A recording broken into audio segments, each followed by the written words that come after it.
Good morning, everyone, and welcome to our FLATE webinar today. We have Maury Tusi from Polk State College. He's the program director for the engineering technology program there. And he's going to talk to us about leveraging open labs to provide greater access for students in your manufacturing programs. So they've been running their program like this for many years, and Maury's have lots of good information and hot tips about how to make this work or how they've been able to make it work at Polk State. So, but before that, let's talk a little bit about FLATE itself. Here's our team: Ernie Friend, our executive director these days, and Daniela, you heard her speaking already, and Teresa, everyone knows Teresa because she's always sending emails.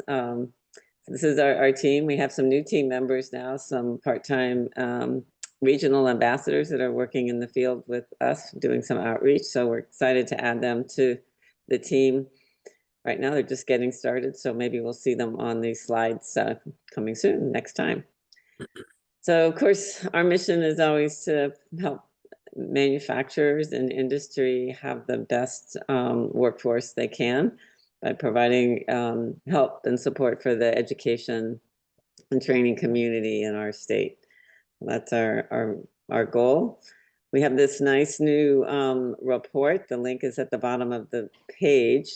So when you get these slides, you'll be able to get to it. For those of you in Florida, some great data in that report. And I believe pretty soon we'll have a few slides that others will be able to use. You'll be able to download that have some of this data on it. So important facts about the status of manufacturing in our state, the growth of manufacturing and its impact on our state. So I won't read all those numbers right now, but I definitely advise the Floridians in the group to focus on this slide when you get the recording and the slides, and use this data to promote manufacturing careers in your communities. Next. All right, so what do we do to help those programs? We work on curriculum with the high schools and the community colleges in particular, so the technician education system. We work for outreach and recruitment, helping schools and connect with manufacturers, and the colleges better connect with manufacturers to make sure that we know what they need so we can teach those skills in our programs. And sometimes that requires that we do some professional development to upgrade the skills of the educators as well, since technology is changing so fast now. That's really hard for all of us to keep up, not just educational technology, but the technology in the field as well. Okay, next. So some things we do in the student pipeline. Many of you might know about a lot of these things. We promote manufacturing education and do manufacturing day and month, which we now take to be the whole year, and just keep promoting manufacturing careers. We have a manufacturing dashboard for Florida that has some amazing data on it. It's getting updated this month as we speak. So it has both industry information and educational information. So somebody might need to be muted. Somebody mute whoever that is. We also have a manufacturing educator awards program. We honor a secondary and post-secondary manufacturing educator in the state and one of their community or industry partners every year at our annual FACTI conference. We have a monthly newsletter. Maybe you found out about this webinar at that newsletter.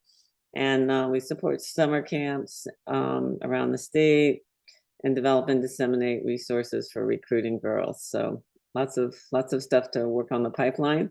We also work through our regional manufacturing associations for a lot of these activities. Next.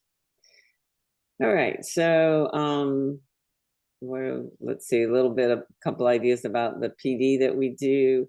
We do have a biannual engineering technology forum where the community colleges that teach advanced manufacturing and ET around the state gather and share their own best practices and talk about issues and update their curriculum, etc. So that's a great event twice a year. It's free for the attendees. They just have to get themselves there, and it's a day and a half event hosted by one of the colleges. anyone interested in that, please talk to Teresa. She'll get you on the email list. We're trying to start working on some technology demonstration projects. Won't say much about those right yet. We have lots of workshops, online webinars, and occasionally we get to support students and faculty to attend conferences. All right, next. Here's some of our resources. They can be found on these 3 websites. I like to call the one on the left, the FLATE website, our kind of corporate website. The main Florida one's about manufacturing careers and activities, outreach kind of activities. And the last one is resources for the wiki, FLATE's wiki. That's resources for educators and anyone in the community who wants to promote advanced manufacturing. There's lesson plans, there's videos, there's activities, there's lots of files there that you can download and implement in classrooms or on different events. All right, so I think this one is, we have one more. We've closed the educator awards, but we have one more award nomination open still. This is for an innovative manufacturing student event. Let's see, March 29th, so you got about 5 weeks left to submit your application for those. Somebody in Florida, obviously, the out-of-staters can't apply.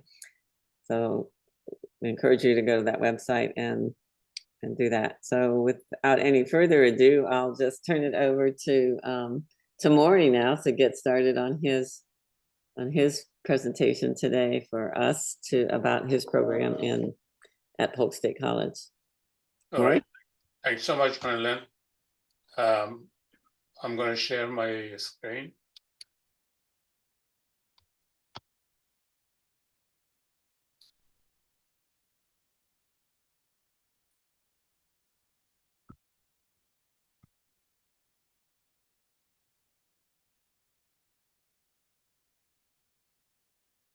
I hope you can see my screen. Is that correct?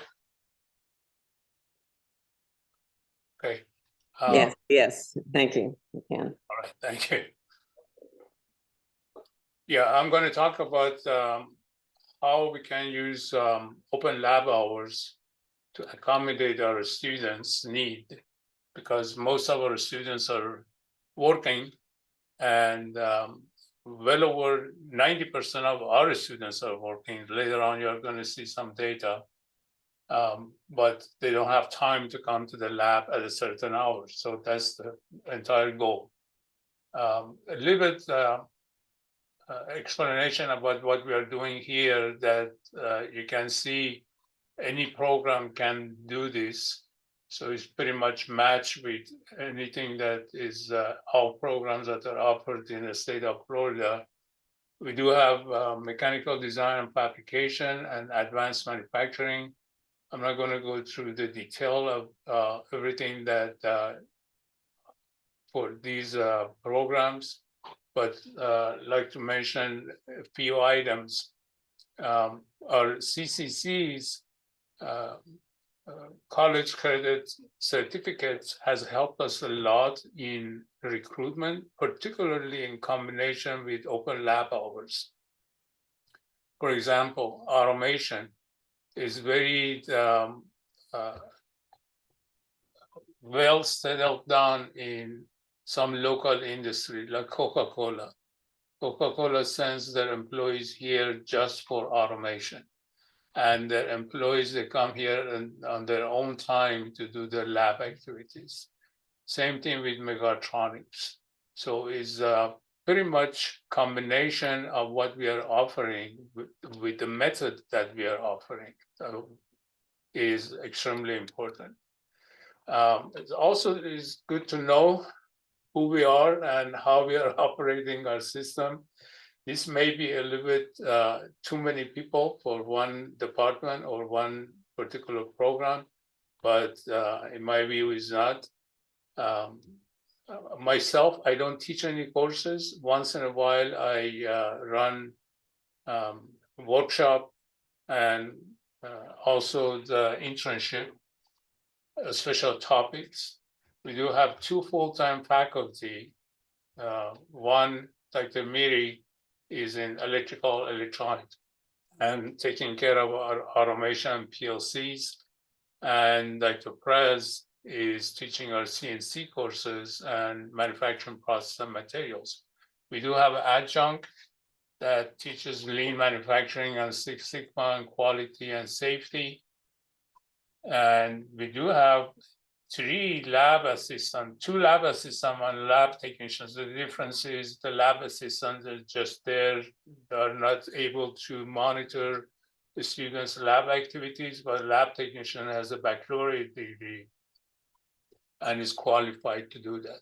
So you can run your lab open lab hours with your lab technicians if you want to, and combination of your lab and your faculty. You do not need to have these many personnel to run your system if you don't have that many students. We do have pretty good number of students. Recently, I just took Caleb and Haley off the schedule because they weren't able to put so many hours to support our lab activities. So later on, you're going to see in our scheduling, those 2 are not there, but they were there up to a couple of days ago. I'm not going to go through the detail on these stuff. You are very familiar with how engineering technology works, how many credit hours are on each particular specialization. One particular thing that I'd like to mention here are advanced manufacturing specialization. We put 19 credit hours of right here, 19 credit hours in a specialization. Up to 2 years ago, a year and a half ago, this was only 13 credit hours right here on this side. And these 6 credit hours were part of electives. Then Coca-Cola, Publix, and Pallet Bond, and most of our employers, they came to us and say, for some reason, some of your students are very bright, some of your students are not, and they cannot do much. And we dig through and we found out the students that they take these courses as electives, they perform very well on the job site. And if it's an elective and they bypass, they don't take it, they don't do very well on the job site. So we made these as a requirements also. And then as a result, we have only 5 credit hours for electives due to the fact that Polk State College has 18 credit hours of general education. So probably pretty soon we will change that. This is something that I give to the faculty and to the students, and it gives them very clear indication when the students are coming to the lab and they are only on certification and not an entire degree. What is it that they need to concentrate for that particular students? Because daily activities, daily relationship between faculty and the students is extremely important in our retention. So, for example, in automation, these yellow highlighted courses are required by the Department of Education, but we make these 3 courses, 3 credit hours, which is Introduction to Electronics as prerequisite. If a person is coming from industry and have experience or have had this course now, of course, there is no prerequisite for them. They go jump into these courses immediately. So I brought these and I give the copy of these sheets to the faculty and to the student. They will be aware of what's going on. I go through those very quickly. If at any time you have any question, please let me know on the chat box and we'll refer to that. Our students are doing very well in local area. Any students that are in manufacturing production supervision, they make pretty much about $55,000, $56,000. Automation line supervision, they make about $61,000. And CNC operators that are programmers. Most of our students are CNC programmers, not operators. Their salary is coming up. They start at 45,000, and now it's coming up and higher. It looks like local industry start to recognize them. And instrumentation technician, for some reason, is at the lowest, $44,000. And those are people who are not at all time required by the job position. Our students do the instrumentation, calibration, recalibration at these industries. In my view, they should have made more money than 44,000, but that's what it is. So average salary for our students is about $52,000. Our local employers are these folks: Coca-Cola, Pallet One, St. Gobans, and Publix. Publix, you know, that has an operation, as make a lot of stuff, so burning pumps, burnish pump, and Seminole Electric, and so on. The list is in here. But the most of the time, our students work for Mosaic, Coca-Cola, Pallet One, and Publix, and Barnes Pump, and Sofitel, all of them. And one other important thing I like, while we are in this page, I'd like to mention that your industry advisory board plays a significant role. And all of our industry advisory board members are from these companies. All of them have representative in our industry advisory board. So let's talk about a little bit about our enrollment by the year. We have decreased a little bit, but we are still pretty good number. In 2022, later on, I have some more information about the present time. That is right here, actually. Right now, we have 176 enrolled. 95 students are primary objectives. So when they come into the school, Polk State College, they have picked engineering technology as their primary degree program. And from that 95, right now, we have 71 enrolled in engineering technology courses. So the rest of them are taking general education courses and so on. Other important thing is that we don't require students to complete their general education courses before to take engineering technology. We encourage them to take both at the same time. So from 176, the students are coming. They may come and take a few courses with us with no degree, no certification purposes, and some of the numbers difference between 176 and 95 is due to the dual enrolled also. We do have pretty good dual enrollment. High schools around here are pretty much involved with our program. So the big number, big differences is the big gap is from dual enrolled and the students who come with no primary objectives. Our females are about 10%. Right now, we are talking about 11 to 12%, which is pretty good. We are working on it. It's not that easy, but we are getting there. And the average age is pretty much 20 to 24. You can see 20 to 24 is very well distributed in all years that we have been in business and we are taking data. And ethnicities, primary white and Hispanic and the Black, and then the rest of it is smaller numbers. This is important slide because we constantly monitor what our students are doing. Right now, average students, our students, they're taking 10.2 credit hours per semester and only 6.4 credit hours on the technical, which is not that bad, is pretty much related. And average our GPA, general GPA is 2.5, for engineering technology is 2.8. That doesn't mean that we are easier. No, our students are paying more attention to their technical courses So our success rate is pretty good at the state and also here in the college. We can see that our success rate is, and pretty much 85% has been the minimum. And we sometimes even go over 90% success rate.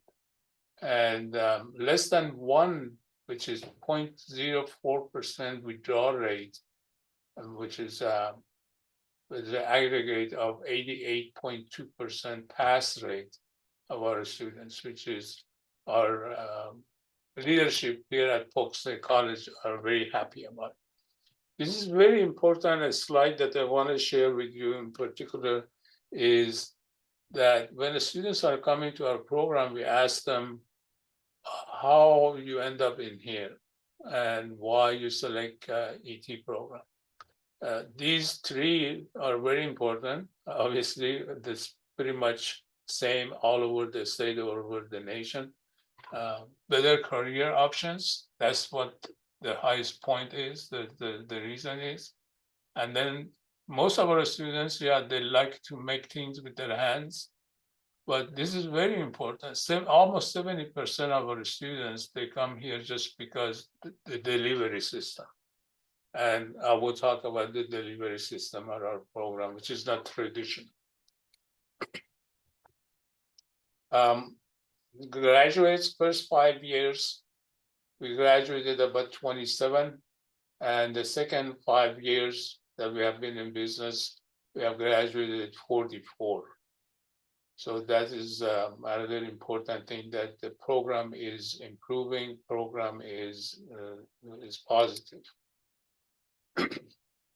We do some recruitment strategies. We plan some visiting high schools constantly, and open house. We have 4 open house per academic year.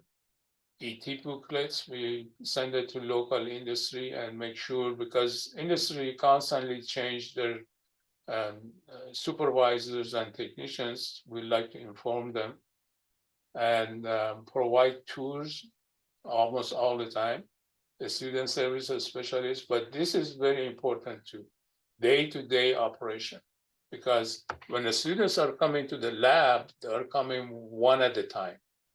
Or one faculty may take care of 3 students in the lab, but they're coming one by one. So personal contact between faculty and the students and paying attention to their needs and leading them toward more taking the next course and why they're lacking on this existing course and so on is pretty important. So how is our system? Our system is called Open Entry Early Exit. It means we call it O3E, OEEE. Our students can start the course at any day of the year, so they don't need to start the course at the beginning of the semester. When I say any day of the year, it means when schools are in session or classes are in session. During the holidays, obviously, they cannot start the course. During the weekend, they cannot start the course. So that comes from open entry. Early exit comes from our courses are competency-based. We have over 450 competencies that students have to finish for the degree program. They have to finish those competencies in order to get a degree. So each course has certain number of competencies that the student have to finish. Once they're done with those competencies, we don't hold them anymore. They can graduate from that course as soon as they're completing. And if a student is coming from industry, this is very important. When a student is coming from 5, 6 years, 10 years of experience in electricity, electronics from industry and taking introduction to electricity, electronics, obviously that the student is already qualified. But in order to understand a little bit more about theories, Ohm's law, and here and there, yeah, they need to go through that. And we need to be careful about that. But other students can finish that course within a couple of days. the shortest time that a student could finish any of our courses was 4 days. In 4 days, once the students was in the course, finish the course. And when we are talking about the course, I'm talking about 1 credit hours. Later on, I will explain to you how our courses are divided. So they register on the day that they want to, from Monday through Friday, throughout the semester. On the last day of the semester, for example, our fall semester usually ends December 14. I'm sorry, the classes ends usually December 8. December 7th, the students can sign up for the course. It was the last day of the semester. And so we have certain rules that we follow. We don't follow the rules that set by Polk State for the entire campus for the semester-based or term-based courses. When a student is registered, they have 4 days after registration to drop, and 15 days after registration to withdraw. So we monitor those. And end of the term for 1 credit hour course is 26 business days. Where this came from is if a student is signing up for a 3 credit hour course at the beginning of the semester goes 15 weeks, approximately each credit hours is 5 weeks. So if our courses are 1 hour course, 1 credit hour, they have 25 business days to finish. Since our computer couldn't handle between the morning and afternoon, like a banking system does, we say we are going to add the day that you register. So there's 26 business days, including the day that the students registers, they have time to finish that course. That's the maximum. But remember, they can finish it earlier because it's a competency based. So average 1 credit hour modular course usually takes about 4.2 weeks to complete. And the students are pretty happy about it. When they're done with the course earlier than 5 weeks, and they get supercharged. Our labs are open from 8:30 a.m. to 4:30 p.m., Monday through Friday, every day. And we have extended hours up to 7:30 p.m., from 8:30 to 7:30 p.m. On Tuesday, Wednesday, and Thursday. So, and this is based on online scheduling. So our system is self-paced, learner-centered, and hybrid. It means all of our lecture materials are online, video to watch, and once they're done with the lecture materials, there will be time for them to participate in discussion. They go on discussion board, then they take a quiz. After the first quiz, it's time for them to come to do the lab activities. And we don't know if a student is at home at 2 o'clock in the morning and is reading his lecture materials and ready to do the lab.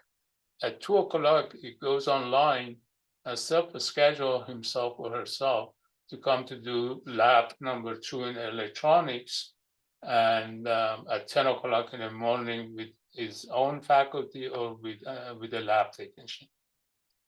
So it's pretty much self-paced. He's a faculty mentor because the students are able to make an appointment with faculty, come and sit one-on-one basis and learn from faculty, receive mini lecture, full lecture, and so on. It is modularized. As I said, each courses are divided by each 3 credit hours are divided by 3 independent, separate course from each other. When the students is finishing with introduction to electronic course 1, it gets credit, it gets finished, it goes into the transcript. So the same thing with the course number 2 and so on. And then each course by itself has 3 sections. Section 1, Section 2, Section 3, lecture and discussion, quiz, lab, section, discussion, quiz, and lab 3 times, and then one final exam. Of course, all labs and final exam are face-to-face, in person, but the rest of them are online. So each unit have their own objectives and key terms and so on. As typical, is a very typical activity for courses that they do. And lecture materials, same thing. Modular study, go through textbook, view videos, watch simulation, and take the related quiz, perform 3 to 4 lab activities for each 1 credit hours. So typically for 3 credit hours, we have 9 lab activities, up to 12 lab activities for 3 credit hours. Our introduction to electricity, electronic, hydraulic, and pneumatic, they have more labs than, and also PLCs. PLC courses have more labs than the other one. When we go to the syllabi for each course, the students have access to this link to go to make self-schedule themselves to come to do the lab and do lab activities. And faculty and lab technicians who the students make an appointment with, they receive an email and they receive a text that this student have made an appointment with you in that particular hour for this particular lab. And it can be 2 o'clock in the morning, it can be 12 o'clock. Just a few days ago, right here, I don't know if you can see this right here or not, 2:19 and 12:31 a.m., the student made an appointment to come to do the lab activities. I received the text and email also because I'm administrator for that particular, for all courses and for the program. But I practically don't know anything with it. I just monitor it. But faculty and lab technician will receive a similar announcement like this one from our computer that the students are coming to do the lab activities. Okay. So our program, I'm going to go through a few more slides and then go through the programming activities of our students coming to the lab. I will explain a little bit more. We have had 2 NSF grants completed, and we are in our 3rd one, which with Florida makes. We have had a few mini grants like Lumina Foundation. That was when we convert all of our courses to competency-based. That was very important, very successful. And we also have myself and 3 other folks here at Polk State. We have a book chapter on competency-based. This came from this Lumina Foundation participation and so on. We are actually the only college in the state of Florida that have SME chapter, this student SME chapter. I strongly encourage you to do so because the students get involved with senior chapter and manufacturers, and they benefit from a scholarship. The students have received $5,000, $2,000, even one student received $7,000 scholarship, $7,000 scholarship from SME, which is very important. Okay, and this publication came from Florida Makes, and FLATE actually, not Florida Makes, FLATE. due to our competency-based activities that we had. So these are the slides that are related to programming or planning for students to come to do their lab activities. I'm going to switch my screen. I'm going to try to go to directly on the web page rather than showing you the slide. That's going to be a little bit better. Just 1 second. So here is our scheduling works. For example, when I come in here, you're going to see that I have 6 notification that these students have made appointments to come. For example, this guy, Austin, is going to come to do ETS 1540 lab number 2 for February 28th at 3 p.m. and so on. So all of our students, when they make a schedule, they come over. The faculty, myself, we can see who is coming, when they're coming, and why they're coming here. When they come to the building, once they go to our lab, they open the door and close the door. Faculty know exactly who is there, who is coming for what reason. So that's very important. Same thing with the go to a scheduling shows the activities.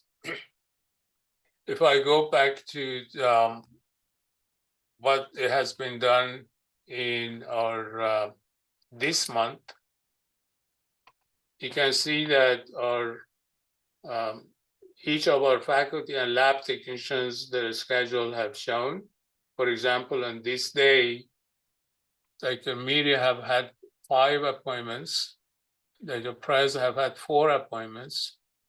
And Dr. Perez also had 2 appointments with CNC. And Bill Master, who is teaching our lean manufacturing and safety quality, had 3 appointments. And one of our lab assistants had 1 appointment. So this will show the past activities and also future activities, like today's activities. I can go back to change the month.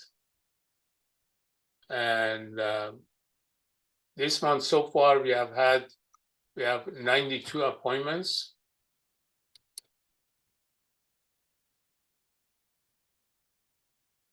Last month, I think we have 117 or,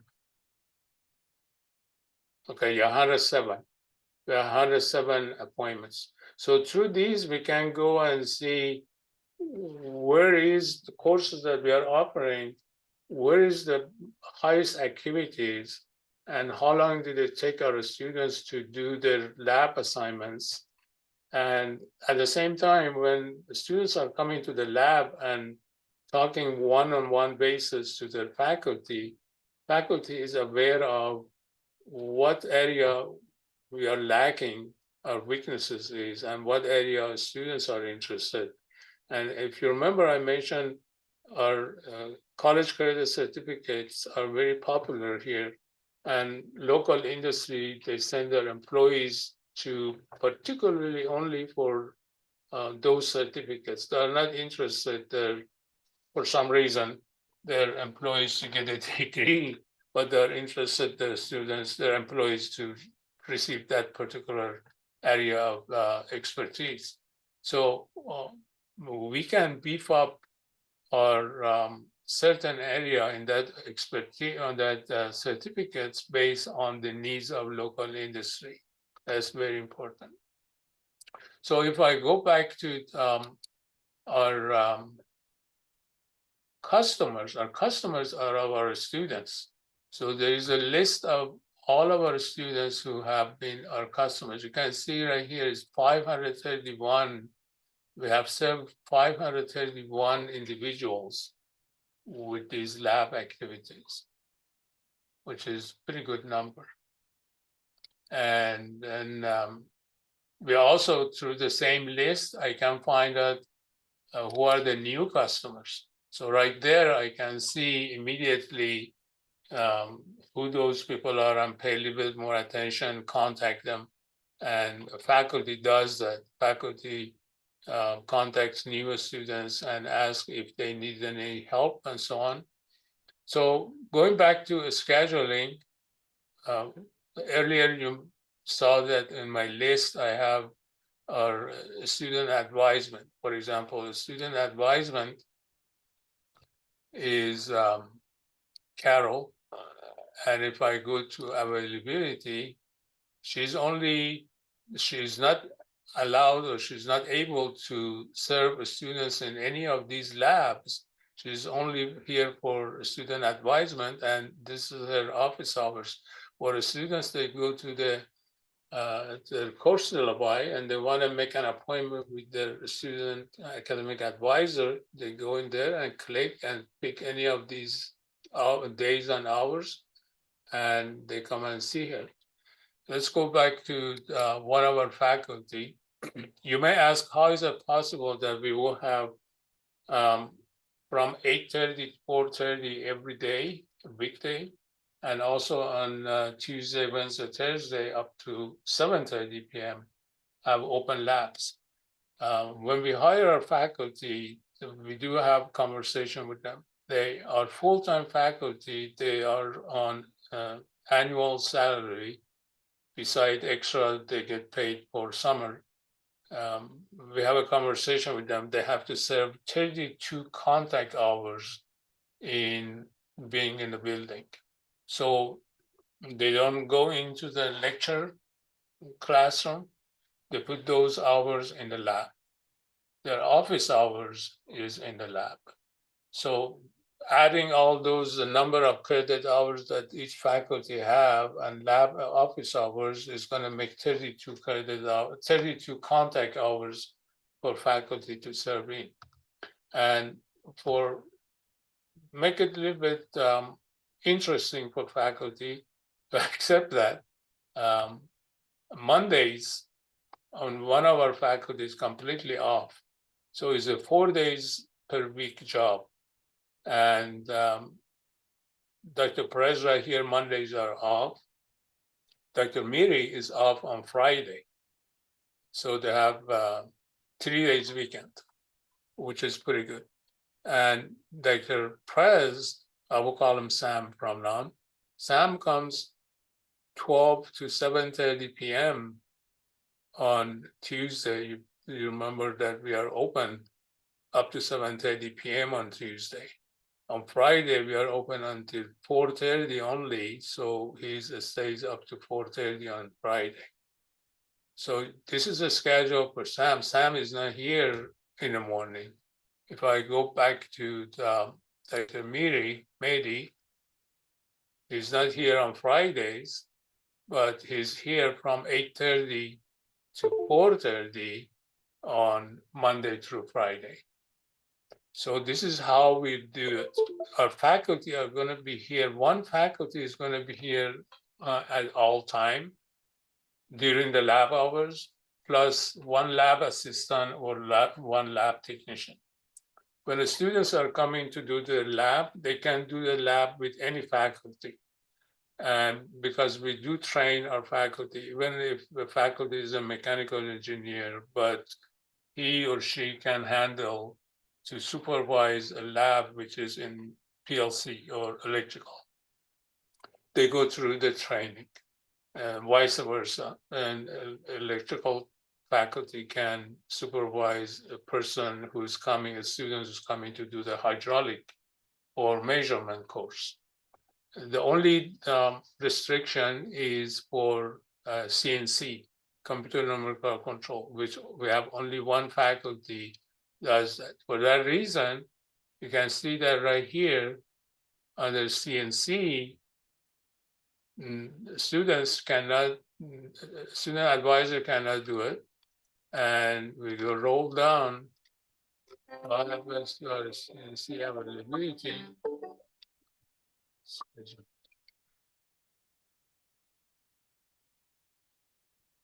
They're here. So CNCs are under these courses only. Obviously, anybody taking electricity electronic doesn't have a CNC.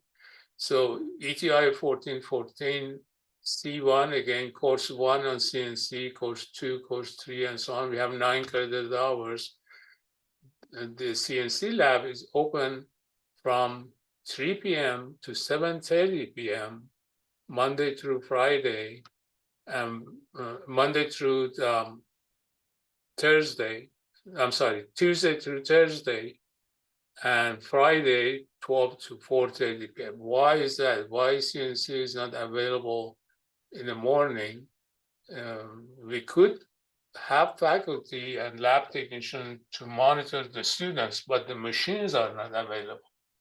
We are utilizing our CNC machines with sharing it with corporate college. So corporate college is running classes, apprenticeship, and we have agreed that we'll have the CNC during the evening time. We may add over the weekend for our CNC, because our enrollment in our mechanical design fabrication is going actually higher than our advanced manufacturing. At the beginning, our advanced manufacturing had a higher enrollment. Right now, our mechanical design fabrication has a higher enrollment. So we may have to add over the weekend on the scheduling. So this is how we schedule our faculty and lab hours. I hope I explained enough. Or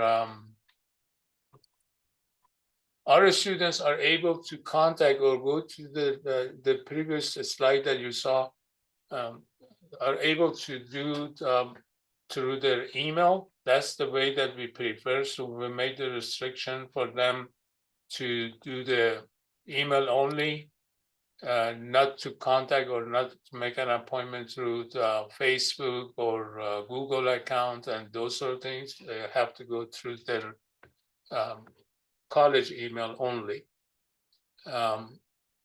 So you can make a restriction and particular options for students to pick. For example, for our students, they have to make an appointment 24 hours in advance before they come to the lab. And they have to cancel their appointment if they are not coming to the lab. Otherwise, they're going to get 0 on that lab hours. But when I say 24 hours in advance to make an appointment, because another advantage of this is that we have only one equipment for a particular lab activity. So one student is making an appointment to come, and that particular instrument or equipment is occupied, then no other students can work on that one. And so they have to make a cancellation, cancel that other students can benefit from that equipment. Another thing that we give the staff options. For example, if the students are making an appointment to come to do the lab, one faculty can take care of 2 students, even though if they're going to do 2 different lab assignments, they're in the same room. But we put 30 minutes in between that it allows faculty to take care of both the students. Otherwise, if both of them are coming right at the same time, it's not going to happen. So in our scheduling in this software is when John Doe is making an appointment with Sam Prez at 10, and Susie is coming in and would want to make an appointment with Prez at 10, is not going to allow. It's going to make it at 10:30. So these are the things that you can do, and we have done with our activities.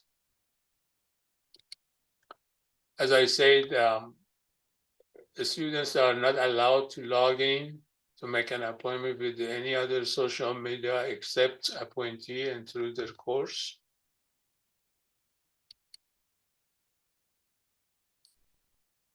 This is the same thing. Okay.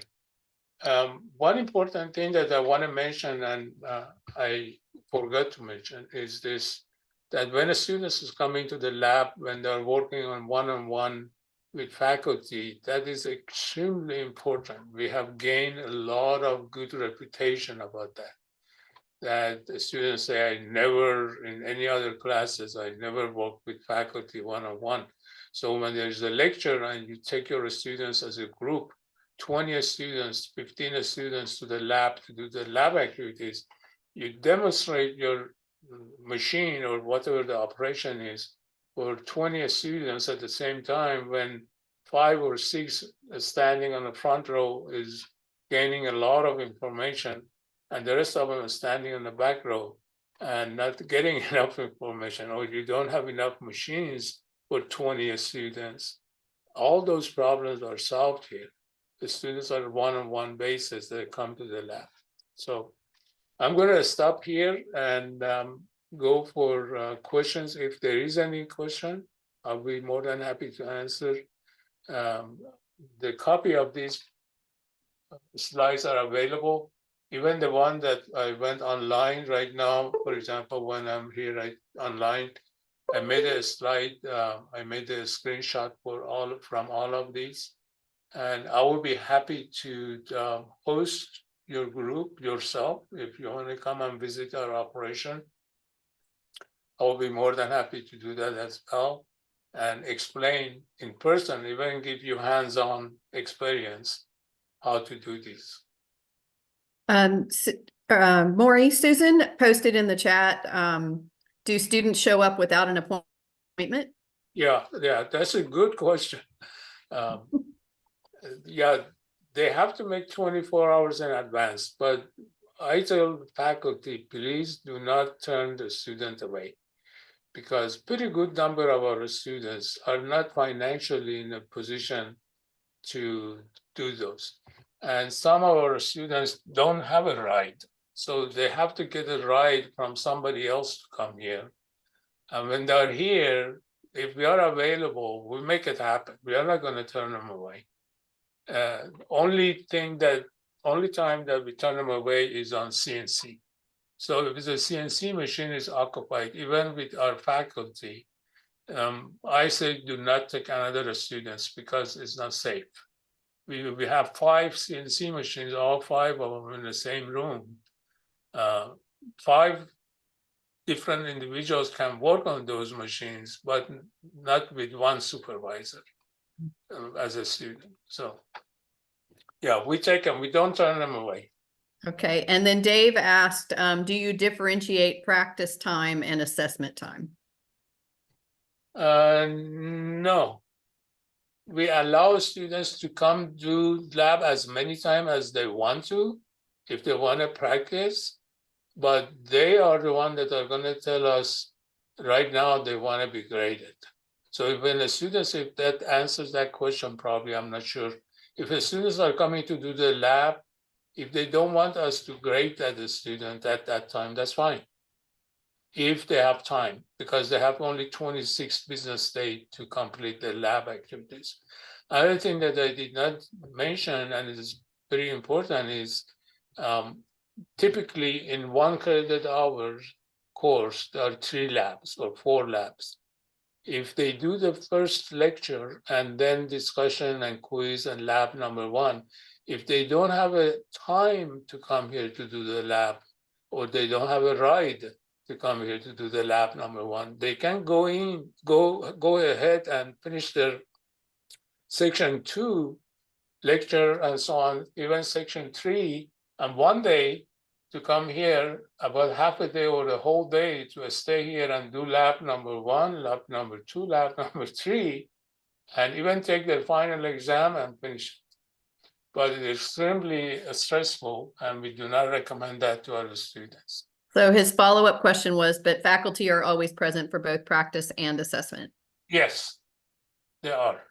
At least one faculty or one lab technician is. If you remember, I say the student can make appointment with faculty or lab technician, not lab assistant. A lab technician has engineering degree, but 4-year engineering degree. By SACS accreditation, he is not allowed to teach, but he's allowed to run the lab. So students can make an appointment with the lab technician, and one of them is available, one of them is all here to monitor that activities. And Susan asks, what if they don't finish in 25 days, but they are close to finishing? Do they start over from the beginning? They get an I, typically they get an I incomplete, and it's an agreement between a student and a faculty. And by college and university rules all over the United States, the student have 1 semester to complete that I, of course, shorter, depends on the agreement between faculty and student. Our semester is defined in 25 business days. So when a student is not finishing it, faculty is allowed to give a students additional 25 business days to finish. So faculty and the students complete the form. We do have a form. The form is sent to me and to our associate vice president. We don't have a dean. And when that I is going to be changed to a different grade, that form has to be completed again and send it through the records office. Typical process. Susan, do you have any follow-up questions for Maury? No, that explains it. So, Maury, it sounds like you've really figured out a lot of stuff from doing it. I mean, I'm sure you've learned things have actually changed as things kind of pop up. Yes, yes, it's a very good system to work with. Another thing that we do, and I did not show it here, is we do have our own, of course, everything is computerized, but even we do have our own Excel sheet. What I do is that Excel sheet is constantly updated by the students that are coming into our program. So on that Excel sheet, we do have the days that are off, like a Labor Day, Memorial Day, and so on. And then in front of each student have a starting date and end date. End date is obviously 26th business day. So if there are some holidays in between, that Excel sheet shows that. And then the faculty review those days by those students and say, this student have been in the course for last, let's say, 10 days, and even haven't done anything, haven't post any discussion, haven't done anything. Let's contact the student and say, what are you doing? Where are you at? And so that is what is actually increasing our having a good retention rate. If you allow students, because it's a hybrid, they come and register and they're home. You don't know what they're doing. They're playing soccer or they're studying. So if you monitor their activities, which we do through that Excel sheet, is better for both sides. Anybody else have any questions for Maury?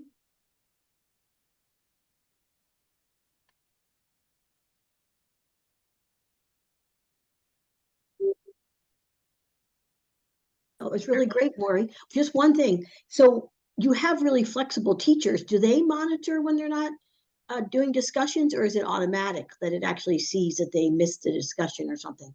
Is it is it up to the teachers to email them, or does it automatically send them an email or something? Teachers, they see the students' activities on Canvas. Okay. They see the discussion, they give them grades, and they go back and forth, communicate with the students. They see the quiz, they give them grades and so on. Okay. And particular faculty in that class is responsible to monitor the students' performance and activities and assess that. Okay. But I just most of our assessment, pretty good portion of our assessment is done during the lab hours, during the lab activities, and by the final exam. There's just something in D2L that's called intelligent agents, and they actually monitor and send out, you can put those in your class. So I didn't know if it was up to the teachers. I mean, I do that too. I have Canvas and I go in and grade discussions and I send emails if students miss discussions. Yeah. But I just wondered if maybe you had something else that you were using. But Yeah, it was great. Thank you. Yeah, well, thank you. Recently, Polk State is pushing everyone. Even a couple of weeks ago, I was part of a workshop putting the rubrics into the Canvas, and the Canvas automatically reports based on the rubrics created by faculty how the program is doing. So program performance, annual program performance is going to be based on the rubrics that is data that was collected from rubrics in Canvas. Is a little bit too much automated, and we need to keep our human sense in our activities. Anything else for Maury? Okay, I will edit the recording and post it to YouTube and send the slides and the recording out to everybody who registered for the meeting. And if you have any other questions, I'll also include Maury's contact information.